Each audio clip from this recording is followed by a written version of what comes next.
nínú fọ́nrán mi èyí tí mo ṣe tó kọjá mo gbàgbé láti dárúkọ àwọn àáfàá kan. Àáfàá ilé tí mo fẹ́ dárúkọ yìí gbogbo ìgbésí ayé wọn fi tàbùkù ilẹ̀ Yorùbá ni, wọ́n fi ba ilẹ̀ Yorùbá jẹ́ ni, wọ́n fi parọ́ oríṣiríṣi nǹkan táwọn bàbá wa ò ṣe, wọ́n fi sọ wọ́n ba ilẹ̀ Yorùbá jẹ́ láti gbé àṣà àti ìṣe lárúbáwá ga, láti kó wa lẹ́rú fún ìran lárúbáwá. Àáfàá tí mò ń pè yìí mo fi tọwọ́tọwọ́ pè yín. Àáfàá Buhari ọmọ Musa, ẹ jọ̀ọ́ ẹ jáde síta. Ẹ jáde tó bá jẹ́ pé gbogbo nǹkan tẹ́ ẹ ti sọ láti ọjọ́ yẹn jáde síta kẹ́ wá sọ fún wa pé òdodo ni.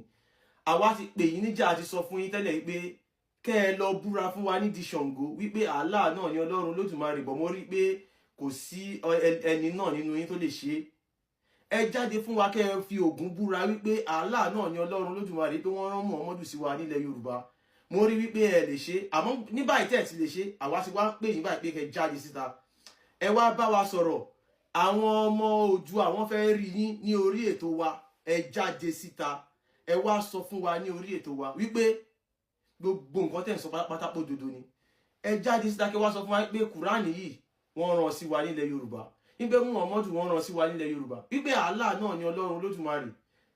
Ẹ̀yin ọmọ Oòduà ẹ má gbàgbé, àwọn bàbá wa sọ pé bí irọ́ bá pẹ́ títí irọ́ a máa dòótọ́, torí pé irọ́ tẹ́ rí irọ́ Islam yìí ó ti pẹ́ títí, ó ti wá ń di òótọ́ lójú àwọn èèyàn. Ẹ̀yin èèyàn wa, irọ́ lásán ni. Àwọn bàbá wa tún wá lọ, wọ́n tún bọ̀, wọ́n tún sọ pé bí irọ́ bá lọ fógún ọdún, eléyìí ti lọ fún ọ̀pọ̀lọpọ̀ ọdún, ó ti lọ fún 100 ọdún, ó ti lọ fún 200 ọdún.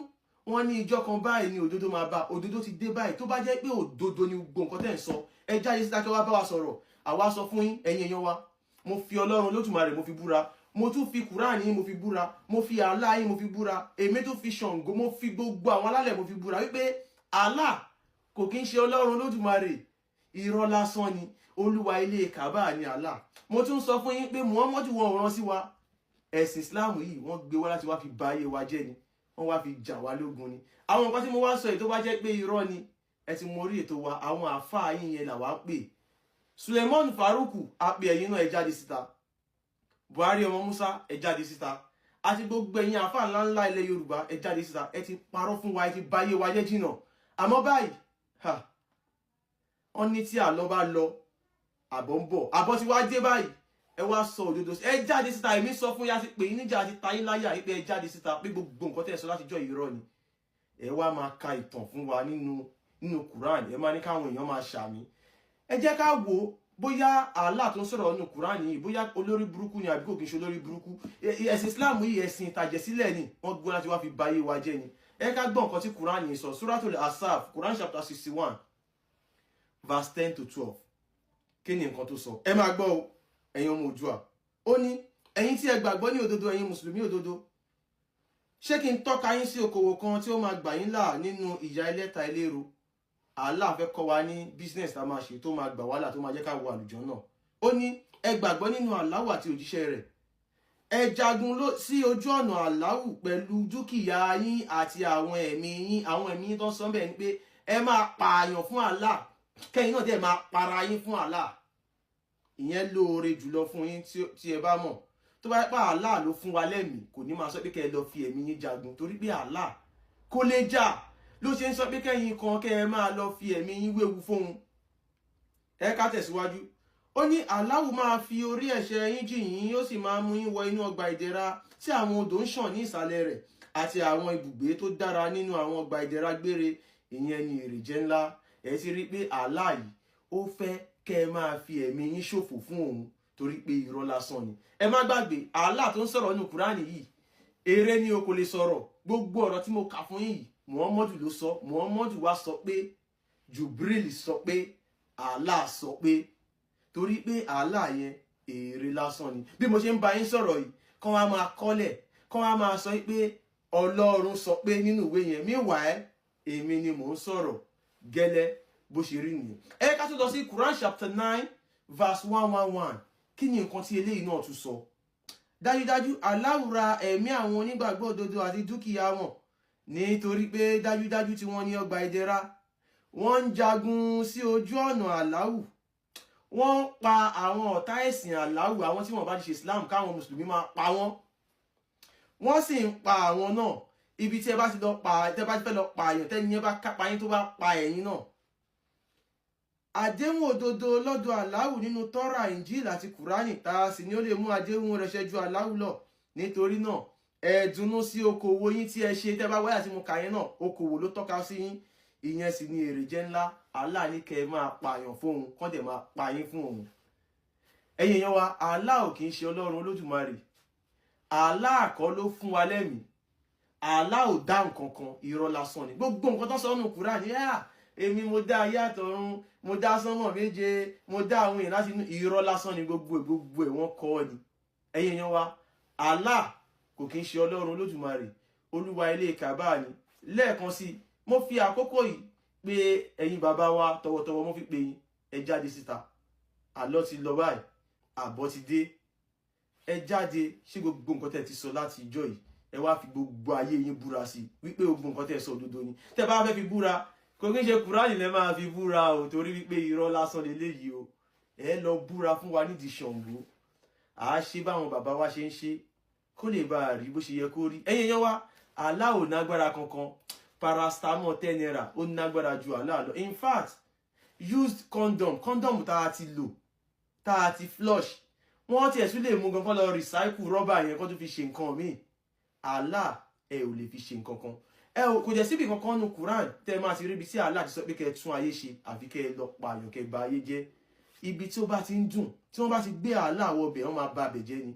Ilẹ̀ Yorùbá ń dùn nígbà tí wọ́n gbé ẹ̀sìn dé. Ẹ rí bí ilẹ̀ Yorùbá ṣe rí. Wọ́n fẹ́ fi ẹ̀sìn Islam, wọ́n fẹ́ fi bà ayé wa jẹ́ ni. Ẹ wo bí ilẹ̀ Haúsá ṣe rí. Ẹ̀yin ọmọ Oòduà, ẹ padà sí nǹkan tí wọ́n ṣe ń lé yín. Ògún tó ń bọ́ ń lé yín yẹn ó nágbára ju Allah lọ. Ṣàngó tó ń ṣe ń lé yín yẹn ó ní agbára ju Allah lọ. Ọbàtálá tó ń ṣe ń lé yín yẹn ó ní agbára ju Allah lọ. Allah ò lè ṣe nǹkan kan, èrè lásán ni, ó lẹ ju iṣó lọ. Ló ṣe ń fún àwọn mùsùlùmí wípé ẹ máa pààyàn, ẹ máa jà. Tó bá yẹ pé Allah nágbára ni, kí ló yẹ tí Allah ò lo kún fáyà kún ẹ̀? Wí bẹ́ẹ̀ kó dẹ̀ jẹ́ bẹ́ẹ̀. Àwa ọmọ Oòduà àwa la ní, wí bẹ́ẹ̀ kó dẹ̀ jẹ́ bẹ́ẹ̀ àwa la ní lọ́wọ́. Ẹ̀yin ọmọ Oòduà, ẹ jí, ẹ má sùn. Allah kò kí ń ṣe Ọlọ́run Olódùmarè, Olúwa ilé Kàbá ni. Àáfàá kan ti sọ, ó ní mi ò lè di 2026. Ẹ̀yin tèmi, a máa pàdé lọ́la. Àwa fẹ́ mọ̀ bóyá Allah lágbára lóòótọ́ àbí kò lágbára. Ilẹ̀ ọ̀la mọ́ tán. Allah kò kí ń ṣe Ọlọ́run Olódùmarè, Olúwa ilé Kàbá ni. Mo sọ yìí mo dúró. Ó dìgbà. Sent a messenger to every nation. People are responsible for obeying the messenger who was sent to them, speaking their language. That's the position of the Quran. Why is it a problem for Muslims? Well, here goes. Our Muslim friends tell us that the Quran is the book for all people, and that the Quran can only be understood in Arabic. But the point of revealing the Quran in Arabic, according to the Quran itself, was for people to have a book in their own language so that they wouldn't have to learn another language to understand the word of Allah.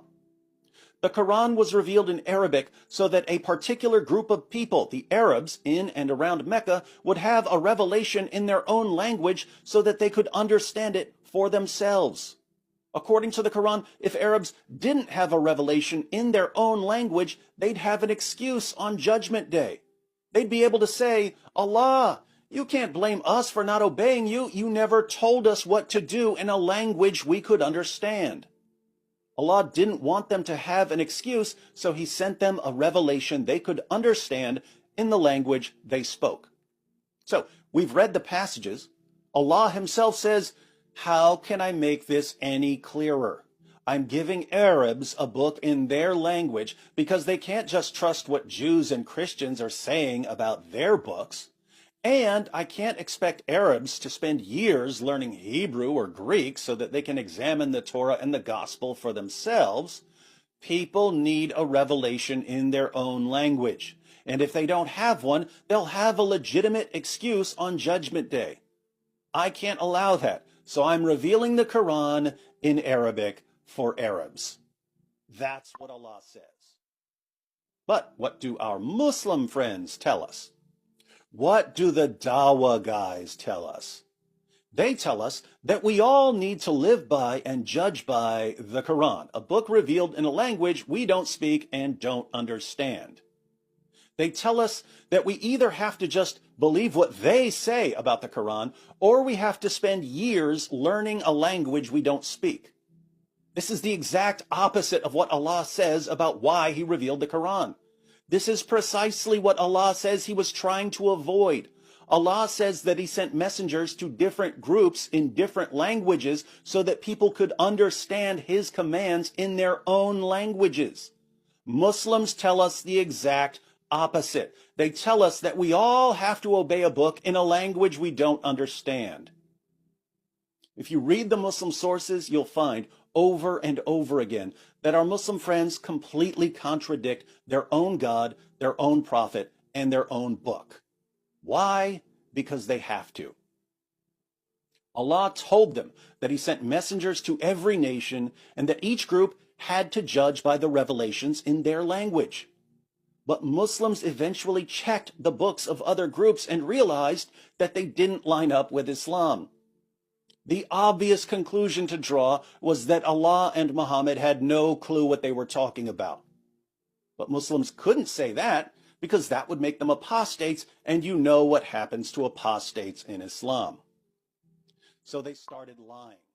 They said, oh, contrary to what Allah clearly says in the Quran, all other scriptures have been corrupted, and everyone now has to judge by the Quran, the book Allah